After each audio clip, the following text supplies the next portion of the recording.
especially from this Bhagavad Puran. Bhagavad is very popular in Gujarat, but it is Puran. Therefore, Shankaracharya has not given any status to Bhagavad. Others here, because of this bhakti, and bhakti movement has played a very important role during the medieval period of India. Therefore, we have no quarrel with, we may say, these people, because they are trying to, this author of Bhagavad is trying to make people God oriented. That is the main purpose of Bhagavad. And I have been telling the story which is in the Bhagavad. How it is explained by the Bhagavad speakers, I don't know, the Bhagavad Kathakars, where in a particular session like this, they had the problem. Who is great? Brahma is great, or Vishnu is great, or Shankara is great? Now the philosophically the simple question is, are there three gods? Nobody asked this question. How could they raise this question? And then one fellow comes forward, Bhrugu. He says, I will go and try to examine them, test them, and declare to the audience that whether Brahma is superior to Vishnu, or Vishnu is superior to Shankara, or Shankara is superior to both. This is stated there. In all this translation, I have read the translation in Marathi and in English. It is clearly stated like this. So what kind of discussion is this, and what kind of meaning you are going to find out, and who are you to find out the residential addresses of gods? He found the residential addresses of God. You understand this? What is the residential address of such? It is sanskarniketan. Similarly, residential address of Brahma. Then Bhrugu went there. He was not happy with this encounter with Brahma, said, this is third class God. Then he went to this Shankara. He was not happy with Shankara's approach also. So he was also rejected. Then he went to Vishnu, and Vishnu was sleeping, and Lakshmi was pressing the legs of Vishnu. These are spiritual, horrible truths. Spiritual because they are taught in the name of religion and spirituality. Horrible. This cannot be true philosophically or rationally. And when Bhrugu became angry, Vishnu surrendered. Vishnu asked for forgiveness. He said, Maharaj, please excuse me. I have committed this sin in not receiving you with the due honor. And then he declared to the audience, that assembly, Vishnu is superior to Brahma and Shankar. That means your Bhudev is superior to real God or gods. Do you understand this? This is the horrible. No Maulavi will say that I am superior to Allah. I am God on the earth. No priest, no Christian preacher will say that I am superior to God and I am God on the earth. You understand this? Have you heard this such statements from the Muslims, preachers, Muslim teachers, Muslim priests? Mystic will say this, that mysticism is a different thing. Mysticism is this, it itself is a big subject. Doctor has done course on mysticism in Bombay University. Bombay University has so many courses. One of them is on mysticism. He has done the course. I don't know which mystics were taught, but mystics in the world speak the same language. Because they became, in the morning I told you that when Swamiji asked these questions to Professor Hesty, Professor Hesty could not answer these his questions, and therefore he was advised to go to Dakshineshwar to a kind of living mystic, that is Ramakrishna Paramahamsa. How can you become one with God? That was the problem. Because the professor said that Wordsworth was a nature mystic, he became one with nature. How can it be? This is nature, and this is an observer of the nature, or the enjoyer of nature. How can I become one with the tree? How?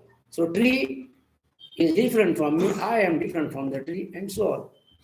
So professor could not explain this, and therefore he went to, then you know the story, and he went on testing Ramakrishna Paramahamsa, we may say, spiritual bona fides. And then he realized that here is a man who has realized God. and all others were merely talking about God, exploiting the concept of God, exploiting the people in the name of temples and deities and idols, and so on.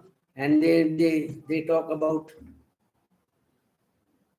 in Marathi they say, Jagrut Devasthana. Are other temples dead devasthanas? Ask this question to yourself. You never ask question to yourself. You avoid these questions because these are unpleasant questions. You don't want to challenge yourself. You don't want to challenge society. So there are so many Jivant Jagrut Devasthanas. And why don't you declare that all other Devasthanas are dead? Mare huye Devasthanas. They are dead temples or dead deities. This goes on. This is how there is. God is the most condemned, I would say, creature on this earth at the hands of great scholars. Most condemned because of believers in God. God is a very, very cultured fellow. He doesn't complain against this. Sometimes we ask this question, that why God is so silent? Why he is not challenging, we may say, those who challenge his own existence? He says, all right, you are given hands, you are given legs, you are given head, you are given heart. It is up to you what to do with all these things. Swamiji, in one of his statements, many statements say that we need to have three things: heart to feel, brain to conceive, and hands to work. Jnana, karma, bhakti. Karma, bhakti, and jnana. Head stands for knowledge, conceptions, wisdom, and this heart stands for feeling. This is supposed to be the seat of emotions, and then you have the hands. This is how Jnana, Karma, Bhakti can be very easily reconciled. And this, so such unfortunate things are there in the name of religion and in the name of God. And we are so unfortunate from one point of view that we have not received, we may say, Vedic wisdom directly from the scholars or from the intelligentsia who had studied the Vedas. This happened at the end of 19th century. And Swamiji was the first man, Swami Vivekanand, who died in 1883 by consuming poison given by a person who belongs to the highest, we may say, caste, according to the hierarchy of caste. And Swamiji was so kind when he came hierarchy of that I am poisoned by real, take this money and run away, otherwise people will kill you. Swamiji was so kind. He was so kind. The man who was very harsh when he discussed Vedas with the Vedic authorities, with the traditionalists, with the Muslim mullah Maulavis. He had organized conference in those days where Maulavis and mullahs and priests from other communities were invited. And he boldly discussed all these things when there was British Raj. And British Crown was suspicious about Swamiji. That Swamiji is a very strange man. He might be helping we may say, the revolutionaries. Quite possible. And therefore, whenever there was a public lecture, somebody from the CID will be present there. Once it so happened that CID was present and Swamiji knew that the fellow is present. And he criticized Christianity openly and boldly. That fellow came to the Swami and said that you know that I am present here and still you are criticizing. Where from you get this courage? Where from you get this boldness? Can this happen? So far as modern preachers are concerned, ask this question to yourself and you will get the answer. You need not wait for the answer from anybody. Now, such people, therefore I say, he was the first who delivered public lectures on the Vedas for the first time in the known history of India. I am making this statement deliberately. Bharat के इतिहास में पहली बार वेदों पर publicly बोलने वाला आदमी, that too in Sanskrit. He used to speak in Sanskrit because he had no knowledge of other languages. He was a Saurashtri Madu. He was from Saurashtra. And from Saurashtra, he directly went to Haridwar and Himalayas. For 15 years, he moved in the Himalayas in society and realized that horrible things are done in the name of religion and in the name of God. This is first-hand experience of Swamiji. That the temples have become corrupt places. Swamiji was the first to criticize this. Others have also criticized. Even the founder of Pushti Marga has written a one stotra called Krishnasraya. In this, he says, this Gangadi Tirtha Varyeshu Dushte Reva Vruteshviha. Gangadi Tirthas are infested with. Yeah, एक line infested आई थी ना. Tirthas are infested आई थी ना. Tirthas are infested by gunds. गुंडों का आश्रय स्थान क्या है? Religious pilgrimage centers. So in 15th century, first Vallabhacharya died in 1531, and this stotra was written in 1514. And in this stotra he writes, Gangadi Tirtha Varyeshu Dushte Reva, and he was also a man who moved in. This one Acharya was a man who moved, thrice moved. He started his journey from, say, this Prayag, moved towards that side, Jagannath Puri, and went down all the way to Vijayanagar, where he defeated the dualists and the non-dualists. Krishna Dev Raya used to organize such conferences, and there was one scholar from Madhvaita, that is dualism, and another was from non-dualism of Shankaracharya's philosophy. Both of them were defeated by Vallabhacharya.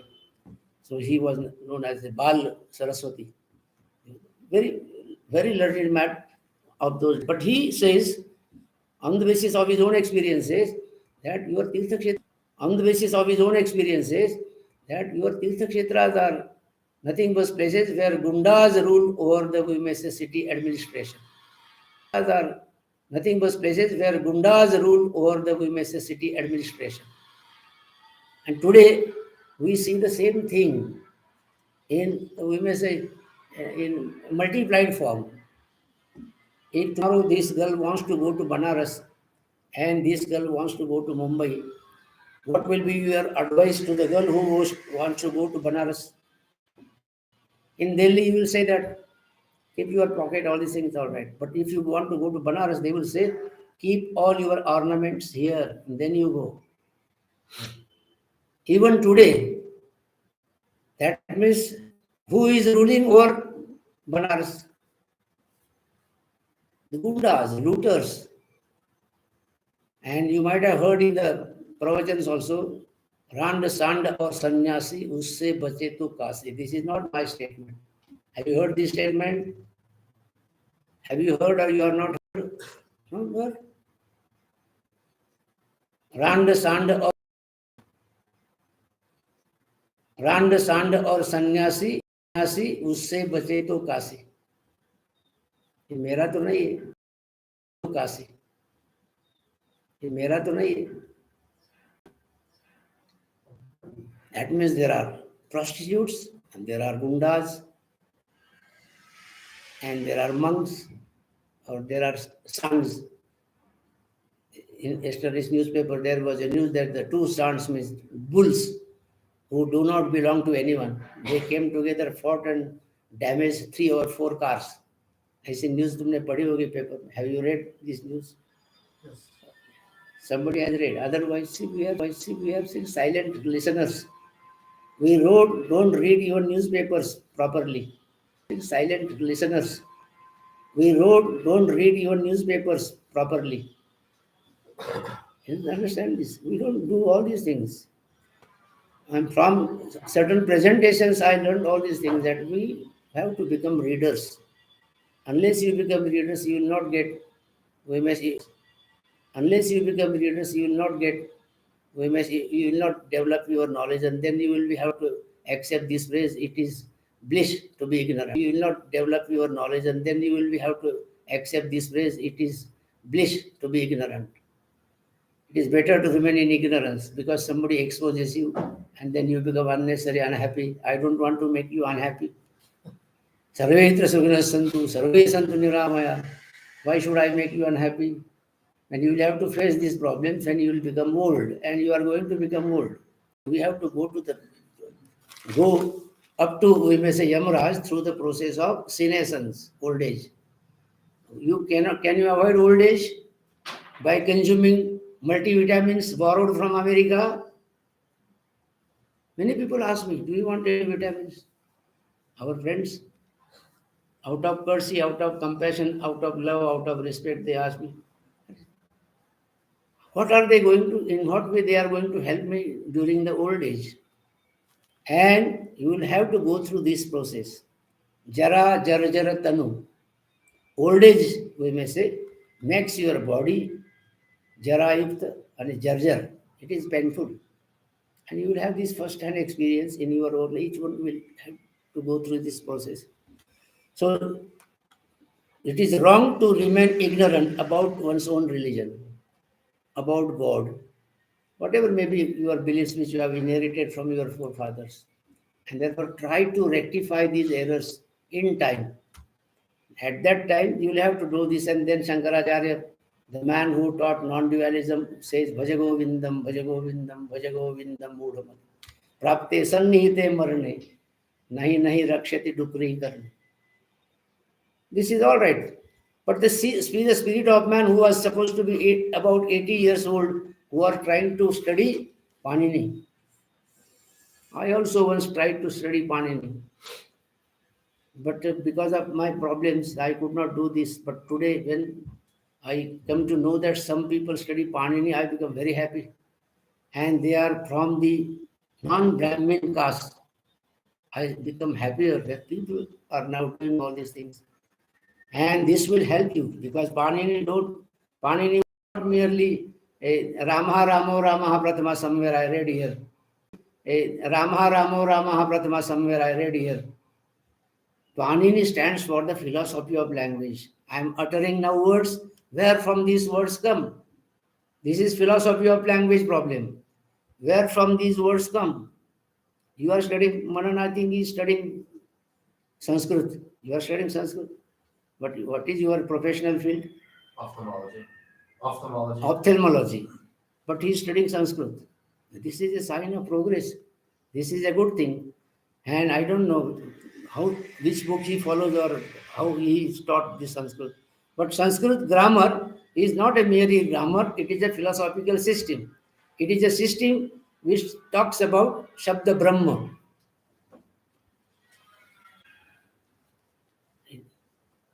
The word was with God, and the word was God.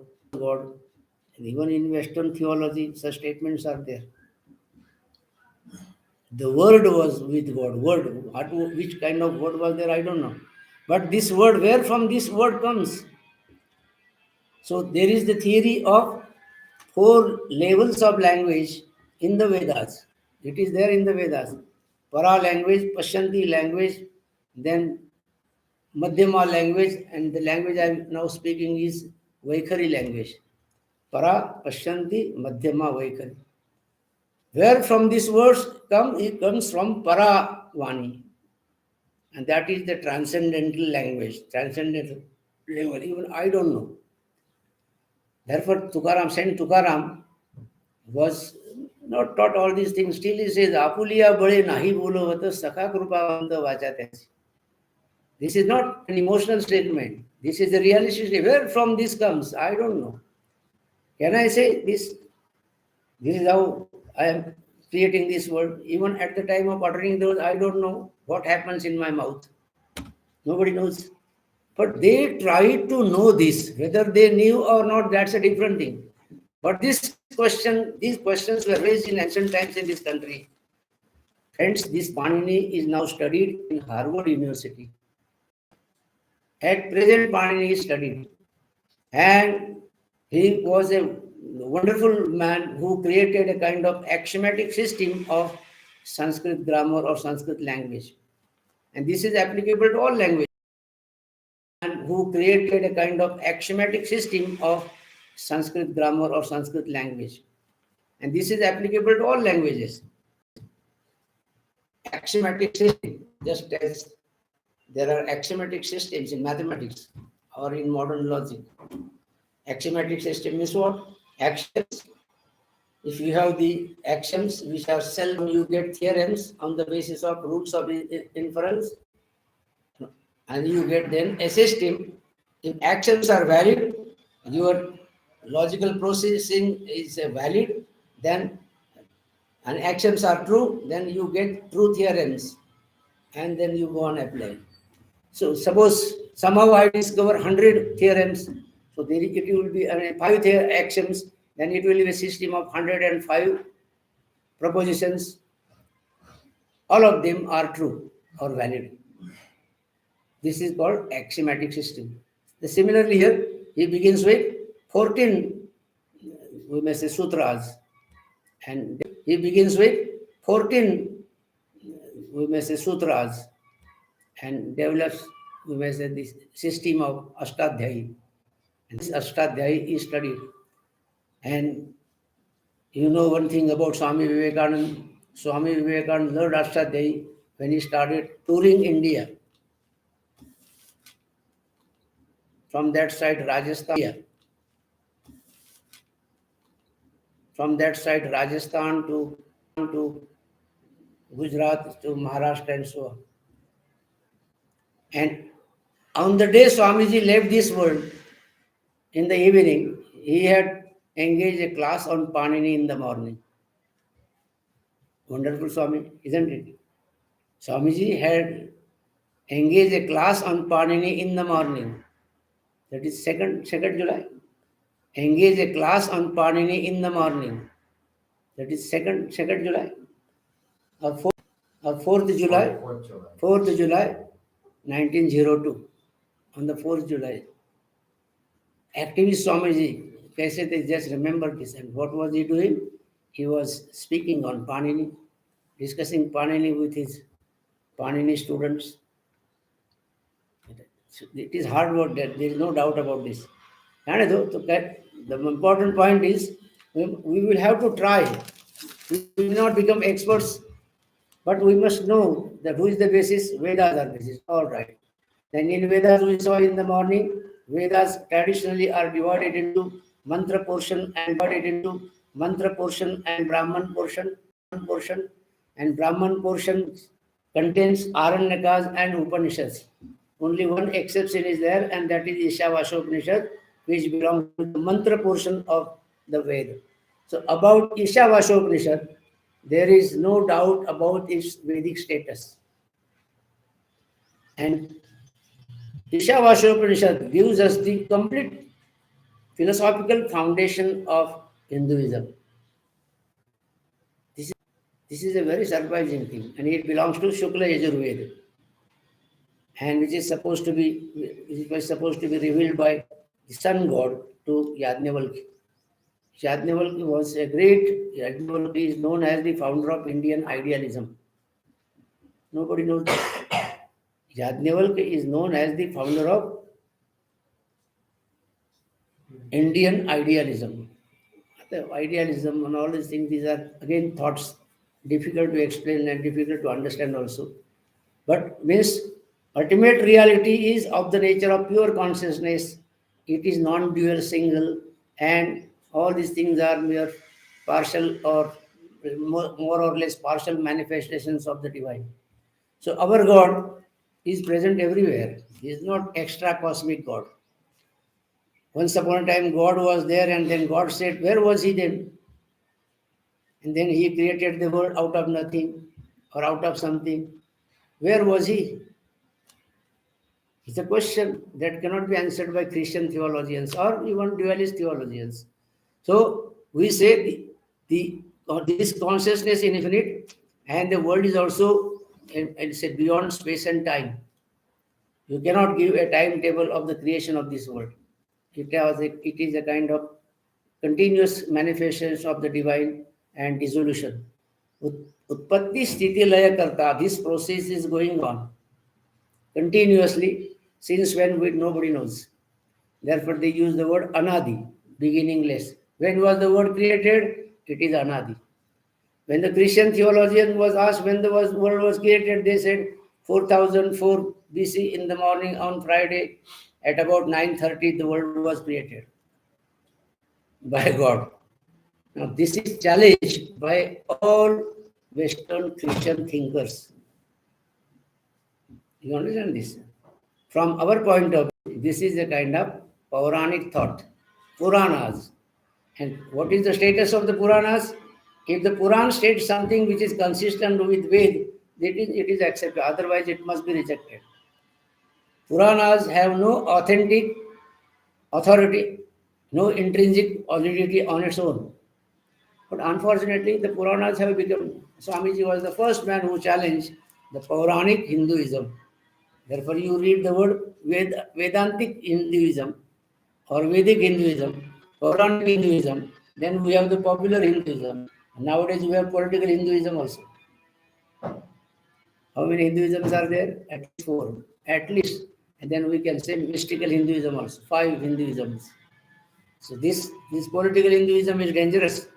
I referred to in the morning to this dangerous Hinduism. In the name of cows, they went on lynching some individuals. And now the chief minister of Meghalaya, who is a BJP chief minister, openly declares that I am a beef eater. I enjoy beef eating. Beef means cow ka mouse. गाय का मांस मुझे प्यारा है. Openly he said this. What has the highest authorities in the BJP have done? Have they done? Have they removed him? Have they got the guts to remove him? They don't have the guts. They are all businessmen. They can't do all these things. You understand this? This is the trouble with we people. In the name of this cow, they are creating a kind of dirty politics. When Savarkar said cow is a useful animal, what about this thought? This thought of Savarkar is never discussed by them. Savarkar himself said that cow is nothing but a useful animal, just as the buffalo is a useful animal. This is a famous statement of Vinayak Damodar Savarkar. You understand this? Why such things? Why Savarkar is not given Bharat Ratna? Because of all these problems. These problems will be created by the opponents. Then it will be very difficult to answer the questions. You understand? It's very difficult to answer the questions. So, politics in the name of cow, politics in the name of religion, that is called political Hinduism. So, apart from all these things, we as individuals are supposed to be religious human beings. We are religious. In what sense we are religious? And we have been discussing that religion is a 6-dimensional entity. And out of these 6 dimensionalities, we are emphasizing 2 which are superficial.